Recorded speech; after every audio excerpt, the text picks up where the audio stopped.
안녕하세요, 여러분. 오늘 제가 들려드릴 이야기는 솔직히 말해서 제가 지금까지 다룬 역사 이야기 중에서도 가장 잔혹하고 충격적인 이야기 중 하나입니다. 여러분, 혹시 중국 고대 황실의 후궁 이야기 들어보셨나요? 아, 드라마에서 보는 그런 화려하고 로맨틱한 이야기 말고요. 진짜 현실 말입니다. 자, 상상해 보세요. 여러분이 12살 먹은 시골 아이라고 생각해 보세요. 아침에 일어나서 염소 돌보고 물 길어오고 그냥 평범한 하루를 보내고 있는데 갑자기 번쩍번쩍한 가마가 나타나는 거예요. 그리고 비단옷을 입은 관리가 내려서 여러분을 훑어보더니 부모한테 은화 몇 푼 던져주고는 여러분을 끌고 가버리는 겁니다. 이때부터 여러분의 인생은 글쎄요, 지옥이라는 말이 적절할 것 같네요. 오늘 제가 들려드릴 이야기의 주인공 이름은 메이입니다. 물론 이건 가명이고요. 실제로는 그녀의 진짜 이름조차 역사에 기록되지 않았습니다. 왜냐하면 후궁들에게는 이름이 필요 없었거든요. 그들은 그냥 물건이었으니까요.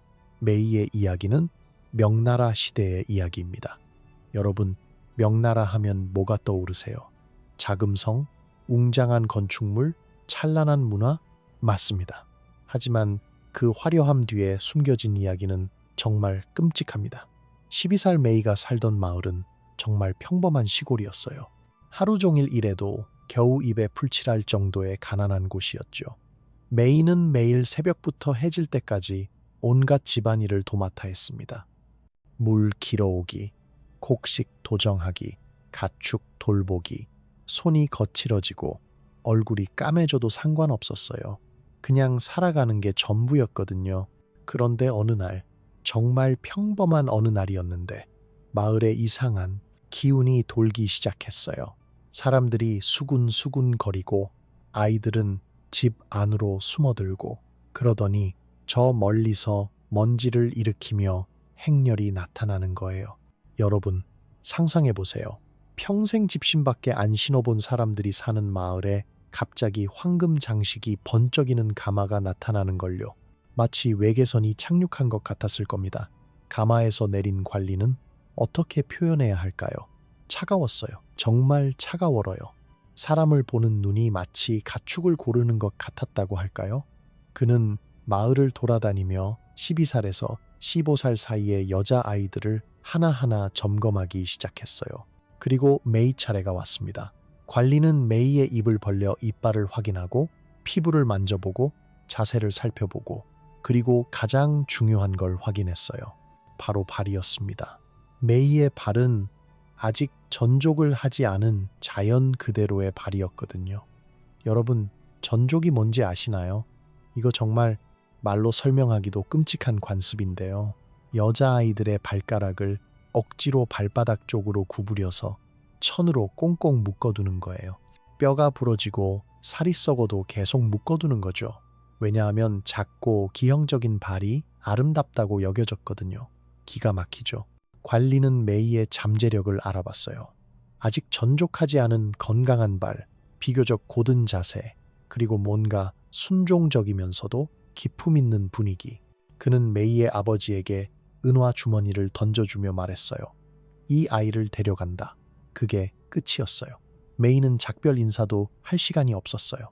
짐을 쌀 시간도 없었고 가족과 마지막 식사를 할 기회도 없었어요. 그냥 끌려갔어요. 수레에는 메이처럼 끌려온 아이들이 10명 더 있었어요. 모두 12살에서 15살 사이의 여자아이들이었죠. 아무도 말을 하지 않았어요. 무슨 일이 일어나고 있는지도 몰랐고 어디로 가는지도 몰랐어요. 다만 본능적으로 알 수 있었죠. 뭔가 끔찍한 일이 시작되었다는 걸. 베이징까지의 여행은 몇 주가 걸렸어요. 그 긴 시간 동안 아이들은 거의 말을 하지 않았어요. 때로는 밤에 누군가 조용히 우는 소리가 들렸지만 그것도 금방 그쳤어요. 무장한 경비병들의 차가운 시선이 모든 걸 억누르고 있었거든요. 드디어 자금성이 보이기 시작했을 때, 여러분, 그 웅장함이란 높이 솟은 붉은 벽, 황금빛 기와, 끝없이 펼쳐진 궁궐. 하지만 메이에게 그 아름다움은 무덤처럼 보였을 거예요. 자신을 삼켜버릴 거대한 괴물의 입처럼요. 자금성 안으로 들어가자마자 아이들은 환관들에게 넘겨졌어요. 환관들. 이들에 대해서도 할 말이 많지만 일단은 넘어가죠. 중요한 건 이들의 태도였어요. 완전히 무감정했어요. 마치 가축을 다루는 것처럼 아이들을 처리했죠. 그리고 시작된 건 또 다른 검사였어요. 이번에는 더 철저했어요. 옷을 모두 벗기고 몸 구석구석을 살펴보고 조그만 흠집이나 점, 약간의 사시나 치아 결함도 용납되지 않았어요. 한 아이는 어깨에 작은 점이 있다는 이유로 쫓겨났어요. 또 다른 아이는 눈이 약간 사팔뜨기라는 이유로 돌려보내졌죠. 살아서 집에 돌아갈 수 있으니 다행이라고 생각할 수도 있지만 이미 가족에게 팔린 몸이었던 그 아이들은 과연 어디로 갔을까요? 메이는 통과했어요. 그녀의 상품성이 인정받은 거죠. 축하할 일일까요? 전혀요. 이제 진짜 지옥이 시작되었어요. 바로 전족 과정이었죠. 여러분, 제가 아무리 설명해도 그 고통을 상상하기는 어려울 거예요. 12살 소녀의 발가락들을 하나하나 발바닥 쪽으로 구부리고 천으로 꽁꽁 묶어놓는 거예요. 뼈가 부러지는 소리가 들려요. 아이들의 비명 소리가. 하지만 비명을 지르면 안 돼요. 조용히 참아내야 해요. 그게 첫 번째 교육이었거든요. 고통을 소리내지 않고 참아라. 매일매일 발을 더 꽁꽁 조여갔어요. 살이 썩어 들어가도 고름이 나와도 참아야 했어요. 그렇게 몇 달을 견뎌내야 했죠. 동시에 다른 교육도 시작되었어요. 절하는 법, 차를 따르는 법, 걷는 법, 심지어 숨 쉬는 법까지. 모든 게 규칙이 있었어요. 눈은 항상 바닥을 봐야 하고, 목소리는 최대한 작게 내야 하고, 움직임은 최소한으로 해야 했어요. 실수라도 하면 매질이 기다리고 있었어요. 하지만 매질 당한 후에도 소리를 내면 안 됐어요. 눈물을 흘려도 안 됐어요. 그냥 인형처럼 있어야 했어요. 1년이 지났을 때 메이는 완전히 다른 사람이 되어 있었어요. 13살 소녀였지만 어린아이다운 천진함은 온데간데 없고 대신 경계심과 관찰력으로 가득 찬 차가운 눈빛을 가지게 되었죠. 그리고 가장 중요한 걸 배웠어요. 살아남으려면 보이지 않아야 한다는 것을. 하지만 운명은 메이를 그냥 두지 않았어요. 3년이 더 지나서 메이가 16살이 되었을 때 그녀에게 기회가 왔어요. 황제의 부름이었죠. 여러분, 이걸 기회라고 해야 할지 모르겠어요. 왜냐하면 후궁들에게 황제의 부름은 글쎄요. 로또 당첨과 사형 선고가 동시에 내려지는 것과 비슷했거든요. 어느 날 저녁 환관이 나타나서 딱 한마디만 했어요. 황제 폐하께서 부르신다. 그게 전부였어요. 설명도 없고 준비할 시간도 없고 그냥 가야 하는 거였어요. 메이는 준비실로 끌려갔어요. 거기서 말없는 시녀들이 그녀를 씻기고 향을 피우고 비단옷을 입혔어요. 하지만 그 모든 과정이 어떻게 표현해야 할까요? 재물을 준비하는 것 같았어요. 가마에 태워져서 황제의 침전으로 향하는 동안 메이의 심정은 상상해보세요. 16살 소녀가 자신보다 나이가 3배나 많은 절대 권력자에게 끌려가는 기분을요. 그것도 거부할 권리 따위는 애초에 없었던 거예요. 그날 밤에 무슨 일이 일어났는지는 굳이 자세히 말하지 않겠어요. 여러분도 짐작하실 거예요. 중요한 건 그 다음이었어요. 몇 주 후 메이의 처지가 완전히 바뀌었어요. 더 좋은 방으로 옮겨졌고 개인 시녀도 생겼어요. 왜냐하면 그녀가 임신했거든요. 이때 메이에게 개인 시녀로 배정된 리 안이라는 여자가 있어요. 이 사람이 나중에 메이의 생명을 구하게 되는데 그것도 나중에 얘기하죠. 임신 소식이 궁궐에 퍼지자 메이의 세계는 또다시 바뀌었어요. 갑자기 모든 사람들이 그녀를 주목하기 시작했어요. 하지만 이게 좋은 관심이었을까요? 전혀요. 오히려 더 위험해진 거였어요. 왜냐하면 황실에서 아이를 갖는다는 건 왕위 계승과 직결되는 문제였거든요. 특히 남자아이라면요. 그리고 메이는 남자아이를 가졌어요. 출산 과정도 끔찍했어요. 메이는 혼자서 고통을 견뎌야 했고 아이가 태어나자마자 바로 빼앗겼어요. 모성애를 느낄 틈도 없이요. 아이는 바로 황실 보유권으로 옮겨졌고 메이는 이름뿐인 어머니가 되었죠. 하지만 아들을 낳았다는 이유로 메이의 지위는 올라갔어요. 이제 그녀는 단순한 후궁이 아니라 황자의 어머니였거든요. 그런데 지위가 올라갈수록 위험도 커졌어요. 다른 후궁들의 시기와 질투, 그리고 황태후의 견제가 시작되었거든요. 황태후. 이 사람은 정말 무서운 여자였어요. 수십 년간 궁궐 정치를 주무른 베테랑이었죠. 메이 같은 신참 후궁이 갑자기 황자를 낳자 위기감을 느꼈을 거예요. 어느 날 메이는 황태후에게 불려갔어요. 그 자리가 정말 얼어붙을 것 같았대요. 황태후는 메이를 차갑게 내려다보며 신문하기 시작했어요. 누구와 접촉하는지, 어떤 일상을 보내는지, 무슨 생각을 하는지, 이건 명백한 위협이었어요. 나는 너를 주시하고 있다. 조심해라. 이런 메시지였죠. 메이는 그 자리에서 완벽한 답변을 해야 했어요. 조금이라도 의심스러운 기색을 보이면 바로 죽음이었거든요. 그리고 정말로 위기가 찾아왔어요. 진귀비라는 경쟁 후궁이 있었는데 이 여자가 메이를 제거하려고 음모를 꾸몄어요. 황제에게 저주를 걸었다는 누명을 씌운 거죠. 이건 대역죄에 해당하는 죄목이었어요. 걸리면 무조건 사형이었죠. 어느 날 갑자기 환관들이 몰려와서 메이를 끌고 갔어요. 그리고 증거라는 걸 들이밀었어요. 저주에 쓰인다는 이상한 약초들이었죠. 물론 조작된 증거였지만 그런 걸 가릴 방법은 없었어요. 메이는 무릎을 꿇고 황태후 앞에 끌려 나왔어요. 옆에는 칼을 든 처형인이 서 있었고요. 이때 진귀비는 승리의 미소를 지었을 거예요. 드디어 방해꾼을 제거하는 순간이었거든요. 그런데 바로 그때 메이의 시녀 리안이 나타났어요. 그녀가 들고 있던 건 진귀비가 쓴 편지였어요. 모든 음모를 자세히 기록한 편지였죠. 리안이 어떻게 그 편지를 구했는지는 아마 목숨을 걸고 훔쳤을 거예요. 하지만 그 편지 때문에 상황이 완전히 뒤바뀌었어요. 진귀비의 음모가 완전히 폭로된 거죠. 황태후는 조용히 명령을 내렸어요. 진귀비는 그 자리에서 끌려나가 처형되었고 메이는 살아남았어요. 하지만 메이는 안도하지 않았어요. 오히려 더 큰 절망을 느꼈죠. 왜냐하면 이제 확실히 알았거든요. 이곳에서는 끊임없이 누군가가 자신을 죽이려고 할 거라는 걸, 그리고 자신이 위험하다는 건 아들도 위험하다는 뜻이었어요. 6년이 더 지났어요. 메이는 이제 22살이 되었고 완전히 다른 사람이 되어 있었어요. 더 이상 순진한 시골 소녀가 아니라 궁궐 정치의 냉혹함을 모두 꿰뚫고 있는 전략가가 되어 있었죠. 그동안 많은 일이 있었어요. 새로운 어린 후궁들이 계속 들어왔고 황제의 건강은 점점 나빠졌어요. 궁궐 전체에 불안한 기운이 돌았죠. 황제가 죽으면 새로운 권력 투쟁이 시작될 거였거든요. 메이는 가끔 아들을 볼 수 있었어요. 하지만 그 아이는 이제 메이를 거의 모르는 상태였어요.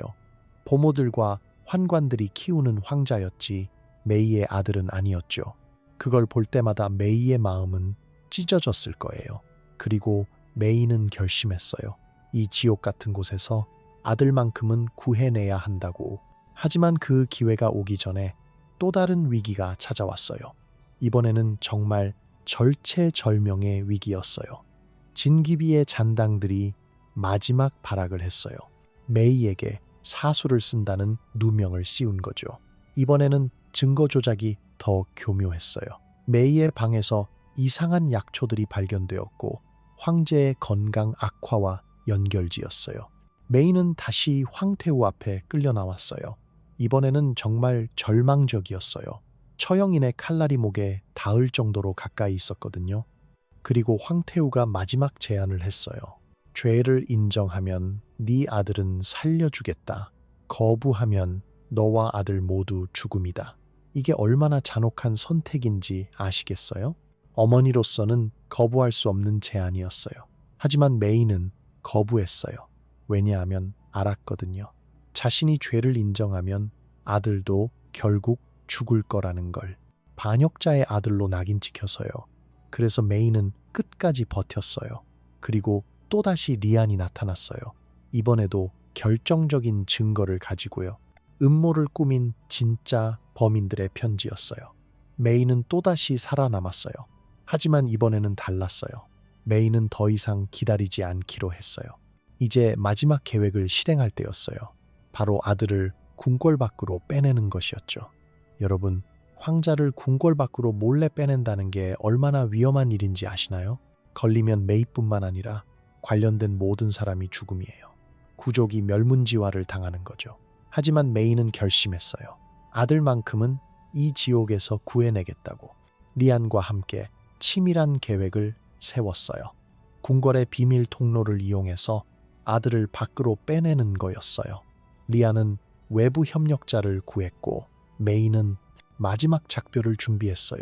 그날 밤이 왔어요. 메이는 아들을 마지막으로 안았어요. 아이는 무슨 일이 일어나고 있는지도 모른 채 엄마의 품에서 잠들어 있었어요. 메이는 한참 동안 그 작은 얼굴을 바라봤어요. 자신이 마지막으로 보는 얼굴이라는 걸 알면서요. 그리고 아이를 협력자에게 넘겨줬어요. 아무 말도 하지 않았어요. 말을 하면 울음이 터질 것 같았거든요. 그저 아이가 어둠 속으로 사라져가는 모습을 지켜봤을 뿐이에요. 계획은 성공했어요. 아들은 무사히 궁궐 밖으로 빠져나갔고 시골의 한 농가에서 자라게 되었어요. 메이의 마지막 승리였죠. 하지만 그 대가는 컸어요. 3년 후 메이는 25살에 죽었어요. 병사했다고 기록되어 있지만 사실상 버림받아 죽은 거였어요. 메이의 마지막 몇 년은 정말 비참했어요. 아들을 잃은 후궁으로서의 가치는 떨어졌고 궁궐에서의 대우도 점점 나빠졌어요. 방은 추워졌고 음식은 줄어들었고 의료진의 관심도 사라졌어요. 전족으로 인한 발의 상처는 계속 악화되었어요. 감염이 온몸으로 퍼져갔지만 아무도 신경 쓰지 않았어요. 메이는 그렇게 천천히 조용히 죽어갔어요. 마지막 날 메이의 방 밖 등불이 꺼졌어요. 이건 궁궐에서 이제 이 사람은 죽어도 상관없다는 신호였어요. 그날 밤 메이는 아무도 모르게 조용히 숨을 거뒀어요. 하지만 그와 동시에 저 멀리 시골에서는 한 소년이 햇빛 속을 뛰어다니고 있었어요. 건강하고 웃고 있고 무엇보다 자유로웠어요. 그 소년의 발은 튼튼했어요. 전족하지 않은 자연 그대로의 건강한 발로 땅을 딛고 뛰어다니고 있었죠. 메이는 죽어가면서 이렇게 생각했을 거예요. 그들은 나를 지우려고 벽을 쌓았다. 나를 보석으로, 장식품으로, 이름 없는 존재로 만들려고 했다. 하지만 은밀히 속삭여지는 이름은 씨앗이다. 그리고 바깥 세상에 심어진 씨앗은 숲이 될 수 있다. 여러분, 이게 바로 중국 고대 후궁의 진짜 삶이었어요. 드라마에서 보는 화려하고 로맨틱한 이야기가 아니라 한 인간이 철저히 물건 취급받으며 살아가야 했던 지옥 같은 현실이었죠. 메이 같은 여성이 몇 명이었을까요? 수백 명? 수천 명? 그들의 이름은 역사에 기록되지 않았어요. 하지만 그들의 고통과 희생은 분명히 있었어요. 그리고 그들 중 일부는 메이처럼 마지막에 자신만의 작은 승리를 거두었을 거예요. 자신은 구원받을 수 없더라도 적어도 다음 세대는 구할 수 있다는 희망으로요. 여러분, 정말 기가 막히는 건 이런 제도가 수백 년간 계속되었다는 거예요. 명나라만이 아니라 청나라, 그 이전의 여러 왕조들에서도 마찬가지였어요. 수많은 소녀들이 자신의 의지와는 상관없이 황실의 소유물이 되어야 했죠. 그런데 더 끔찍한 건 이게 단순히 황실만의 문제가 아니었다는 거예요. 당시 중국 사회 전체가 여성을 그런 식으로 대했거든요. 황실은 그저 그 극단적인 예시였을 뿐이에요. 여자아이들은 태어나자마자 가족의 경제적 부담으로 여겨졌어요. 언젠가는 다른 집으로 시집 보내야 할 존재, 즉 밑 빠진 독에 물 붓기였죠. 그래서 딸을 낳으면 실망했고 아예 죽여버리는 경우도 많았어요. 살아남은 여자아이들도 어릴 때부터 온갖 제약을 받았어요. 교육? 그런 거 필요 없어요. 여자는 똑똑하면 안 된다고 생각했거든요. 대신 바느질이나 요리 같은 여자 일만 배우면 되었어요. 그리고 전족. 이 야만적인 관습은 정말 이해할 수가 없어요. 여자의 발을 기형으로 만들어서 제대로 걸을 수도 없게 만드는 거잖아요. 왜요? 그래야 아름답다고? 정말 미친 소리죠. 하지만 당시 사람들은 그걸 당연하게 여겼어요. 전족하지 않은 여자는 시집도 못 간다고 생각했거든요. 그래서 부모들이 직접 딸의 발을 부러뜨리고 묶었어요. 사랑한다면서 말이에요. 메이의 이야기로 돌아가 보면 사실 그녀는 그나마 운이 좋은 편이었어요. 적어도 아들을 낳아서 잠시나마 지위를 올릴 수 있었거든요. 아들을 낳지 못한 후궁들은 정말 비참했어요. 황제의 관심을 받지 못하면 그냥 평생 궁궐 한 구석에서 늙어가는 거예요. 아무도 신경 쓰지 않는 채로요. 때로는 새로운 황제가 즉위하면 이전 황제의 후궁들을 모두 죽여버리기도 했어요. 순장이라는 명목으로요. 그리고 서로 살아남는다 해도 궁궐을 나갈 수는 없었어요. 한번 황실에 들어오면 평생 그곳이 감옥이 되는 거였죠. 바깥 세상이 어떻게 변하고 있는지도 모르는 채로요. 여러분, 상상해 보세요. 12살의 집에서 끌려 나와서 25살에 죽을 때까지 13년간 자유로운 선택을 한 번도 해보지 못한 삶을요. 무엇을 먹을지, 어디서 잠들지, 누구와 대화할지, 심지어 언제 화장실에 갈지까지도 다른 사람이 정해주는 삶을요.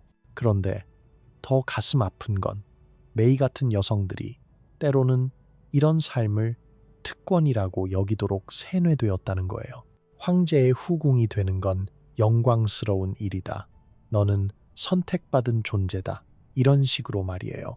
실제로 일부 후궁들은 정말로 그렇게 믿었어요.